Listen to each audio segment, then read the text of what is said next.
நம்ம வீட்டில் வெத்தலை கொடியை பார்த்ததுமே எனக்கு காளிமா பாட்டி ஞாபகம் வந்தது. வெத்தலை பாக்கு எல்லாம் சாப்பிட்றதானே, அதில் என்ன ஸ்பெஷல்னு கேட்டால் இவங்க நிஜாம் பாக்கெலாம் யூஸ் பண்ணாமல் கொட்டை பாக்கு மட்டும்தான் யூஸ் பண்ணுவாங்க. என்னது மூட்டை பச்சை கொள்ளும் நவீன மிஷின். உரலை எடுத்து உள்ளங்கையில் வைக்கவும்.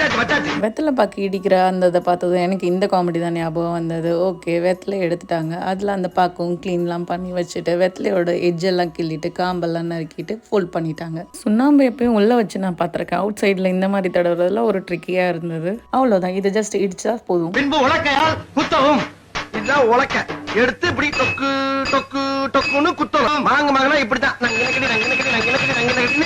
சுலபமா கொள்றது, புரியுதா? அவ்வளோதாங்க. இப்படி தான் கிராமத்தில் இருக்க எல்லா பாட்டிங்களும் வெத்தலை பாக்கெல்லாம் இடித்து சாப்பிடுவாங்களாம். பல்லு இருந்தால் மென்னே சாப்பிடலாம், பட் பல்லு இல்லாதவங்க என்ன பண்ணுவாங்க, அதனால தான். அதெல்லாம் தாண்டி எதுக்கு வெத்தலை பாக்கு ரெகுலராக எடுத்துக்கிறோன்ற ரீசனும் சொன்னாங்க. அது டைஜஷனுக்கும் ரொம்ப உதவுதான். சுண்ணாம்புல ஹை லெவல் ஆஃப் கால்சியமும் இருக்கா, வெத்தலை வெயிட் லாஸ்க்கும் யூஸ் ஆகும்.